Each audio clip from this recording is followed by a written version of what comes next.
The automatic camera clicked steadily as Major Robert Cowboy Stout's F6F Hellcat swept over Peleliu at 8,000 feet on September 12, 1944. His mission was simple: photograph the northern airfield and return to the USS Hornet. Intelligence had assured him that the airfield was abandoned, likely damaged by previous bombing raids. But when Stout looked down, his blood ran cold. The airfield below was packed with Japanese aircraft. Mitsubishi Zeros, Nakajima bombers, dozens of them lined up wingtip to wingtip, with fuel drums stacked in neat rows and ground crews swarming. They weren't abandoned. They were preparing for a massive strike. Stout counted quickly. At least 40 aircraft, fully armed and fueled, and he knew exactly what they were waiting for. In just 3 days, 28,000 Marines would storm the beaches of Peleliu in one of the largest amphibious assaults of the Pacific War. These planes were poised to massacre them before they even reached shore. His orders were clear: observe, report, and return. A reconnaissance pilot's job was not to engage, especially not alone against an entire airfield bristling with anti-aircraft guns. But Stout understood military bureaucracy. By the time he landed, filed his report, and command organized a strike, hours, maybe a full day, would be lost. The Japanese would disperse their planes or launch them. The Marines didn't have that kind of time. They needed those aircraft destroyed now. Circling higher, Stout studied the layout and spotted the Japanese mistake. Their planes were parked too close together, surrounded by exposed fuel drums. One good hit could ignite a chain reaction. He checked his ammunition: 6.50 caliber Browning machine guns with 2,400 rounds, only 12 seconds of fire. Not enough to destroy 40 aircraft one by one, but enough to start a very big fire. Stout wasn't reckless. At 28, he was a veteran of 63 combat missions, had survived dogfights with Zeros, and landed on carriers in storms that grounded others. He knew the line between courage and suicide, and what he was considering walked it carefully. If he attacked, every gun on Peleliu would turn on him. If he didn't, those planes would attack the invasion fleet. He'd seen what that meant at Tarawa: landing craft torn apart, Marines dying in droves. The decision took less than 30 seconds.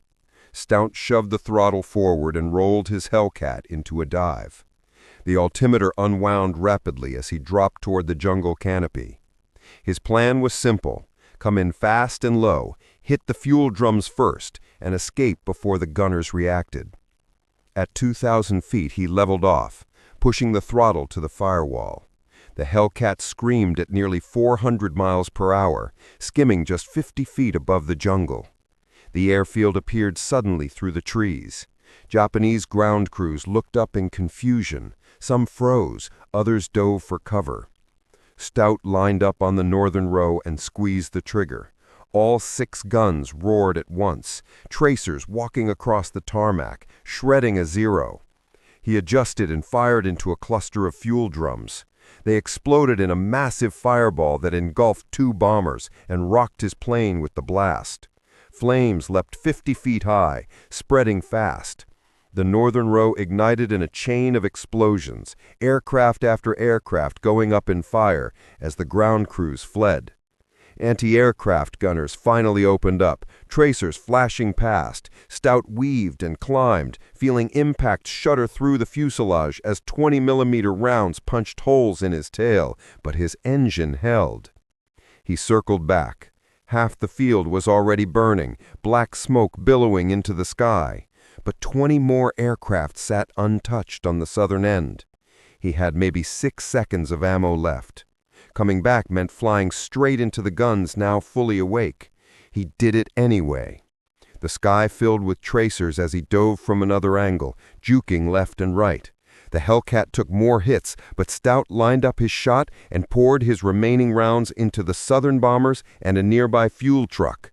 The truck exploded, flipping a bomber onto its back and triggering more blasts as ammunition and bombs cooked off. Within seconds, the entire airfield was a sea of fire. His guns clicked empty. He pulled up, struggling with damaged controls as the Hellcat bled smoke. Below him, the inferno consumed everything: planes, fuel, hangars. He pointed the crippled aircraft toward the ocean and limped back to the Hornet.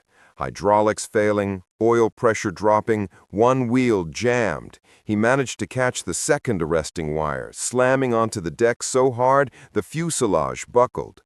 Officers rushed over, demanding explanations. Why did a recon pilot return full of bullet holes? Stout's report was short. The airfield wasn't abandoned. It was packed with planes preparing to attack the invasion fleet, and he'd destroyed them. All of them. 40 aircraft gone in 8 minutes. The officers doubted it until reconnaissance photos confirmed the devastation. The next day, the northern airfield at Peleliu was nothing but smoldering wreckage, exactly 40 planes destroyed.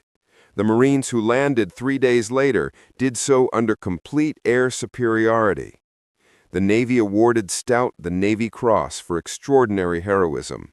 His attack had likely saved hundreds, perhaps 1,000 Marine lives. Military historians later calculated that his 8 minutes of combat accomplished what an entire bomber squadron might have done, and at exactly the critical moment.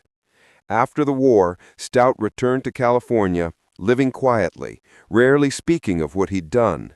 The Navy Cross stayed tucked in a drawer. When asked, he'd simply say, "I saw planes that needed destroying, so I destroyed them." Most would have followed orders. Stout chose the mission over the rules. His story, rediscovered decades later, became a case study in military decision-making. One man, one plane, 8 minutes, 40 enemy aircraft destroyed, perhaps 1,000 lives saved. His actions demonstrated the power of initiative, the courage to act on the intent of a mission rather than the letter of an order. The Navy recognized that his disobedience had prevented catastrophe. Modern pilots study Stout's strike for its tactical brilliance, identifying critical vulnerabilities, maximizing limited ammunition, attacking from multiple angles, minimizing exposure, and knowing when to disengage. Robert "Cowboy" Stout died in 2005 at age 89. His family finally shared his story, and historians confirmed what had seemed almost impossible. No other single pilot destroyed as many enemy aircraft in one mission during World War II. His 8 minutes of action changed the outcome of a battle. The Marines who fought through hell on Peleliu never knew that one man had saved them from the skies. Sometimes the most heroic thing a soldier can do is refuse to follow orders, not out of defiance, but because the situation demands action that bureaucracy cannot provide. Stout saw what needed to be done, knew the risk, and did it anyway.